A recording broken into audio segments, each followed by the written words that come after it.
Well, after a day and a half rain slash fog delay to get some sun out, we're ready to go again. We're still here in the big field behind the shop. You can see the bins right behind me. Getting equipment ready, getting trucks lined up on the lane over there. So not very far to truck. We ought to be able to stuff the dryer full without too much trouble today.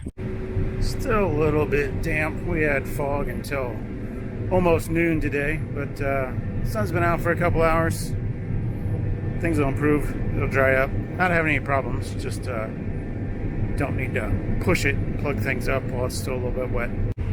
Getting ready to go through one of the steeper parts of the waterway that runs through this field.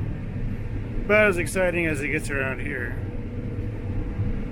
So I go down, see where the corn gets a little thinner there at the bottom of the trough. It goes slow. I let the header height sensing and contour master do its thing, but I don't want to plow into the ground. You can see how it's leveling back out now as we come up. There's a little diagram there.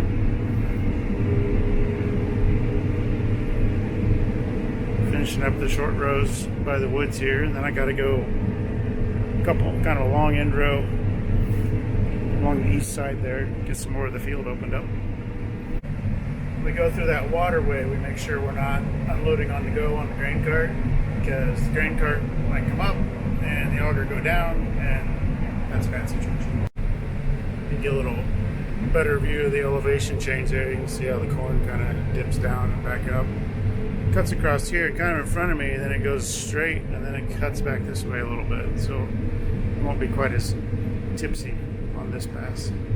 Felt a big bump right in the middle there. That's where we repaired a big sinkhole a couple years ago. Where there is also the county drainage tile under this waterway.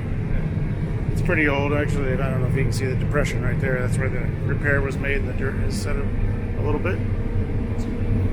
Back in the waterway, and I'll catch the grain cart here in a minute. See, this part's much flatter, but you can see the head adjusting. It's just kind of doing this as it eats on its own. So I'm kind of going right next to the waterway that's going to cut. About where the grain cart is, it turns back off this one. So I want to watch it. I don't plow my snouts on the ground. See, it's tilted a lot more there. About maximum tilt for it. So he won't catch me till I'm up here on top, so we don't collide. We have another spot kind of like this across the road that didn't damage anything, but I've popped the spout off of the auger and put it in the grain cart. Gotten that close a couple times anyway.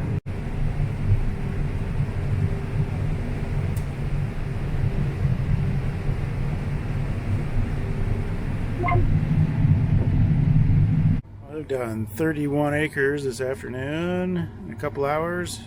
Grain cart's full, that truck's full, there's another truck up there on the dump about half full, and grain cart driver just took a truck up there, saved Dad some steps, so I guess I'll take this one up there because I got nothing to do out here.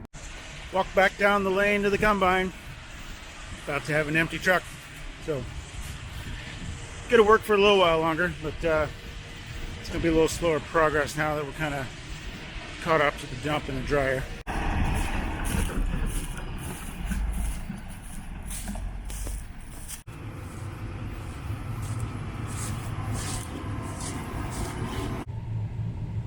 Might not get too far on this stint.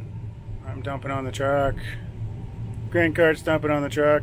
So be able to at least get the field split again. Start working on that. So if you pay attention in the past, the reason we split it, so the grain cart can unload me going both ways. Because there's only an auger on the one side of the combine.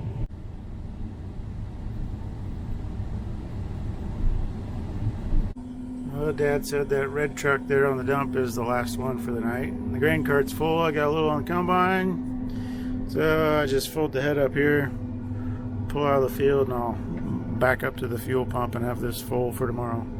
So not a huge day. We're just caught up to the dryer. So started this field today, 41 acres, about 2 o'clock. Now it's 5 till 6. Got another 41 acres done. There's 252 out here, so you can see the outline there. That's what we got done, so plenty more to go. I think Dad said the other day he's trying about 800 bushel an hour.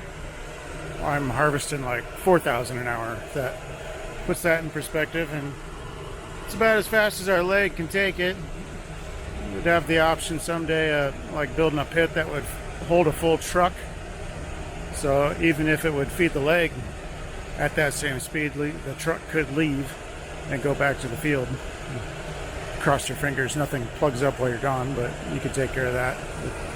So he's unloading that truck there. He's got 2 trucks back there. Got 2/3 of a load on the combine and a full truck load on the grain cart. Dad's going to check if the switch that tells us the wet bin pull is working. If it's working, stuff will shut off down here and that light will come on. I just want to see if the switch is busted or the light bulb's out. It works. Light bulb came on. Clean grain elevator chain. It's just sloppy enough to tighten it up. So to take the slop out of the chain, no big deal. Same as this one as on the tailings elevator. So I've busted these 4 loose. There's a carriage bolt in there, and on the other side it's in a slotted hole. Slotted this way for each of the 4. So then you take this little jam nut off, and you just turn this a little bit. It's the same way the belt on the leg at the bins adjusts, basically. So you push that down. Usually doesn't take much. That is tight already, so it didn't take much. Then you just tighten this one back up to lock it down. And then tighten your 4 carriage bolts back up. Good to go. That's going to be it for the day. Dad's letting the wet bin run. He'll go to dinner and come back, dump more trucks. So trucks lined up. Still got we still got all 3 to dump. I think the front of this one is pretty much empty, so maybe 2.5 trucks to dump. But, yeah, that's pretty much it for the night.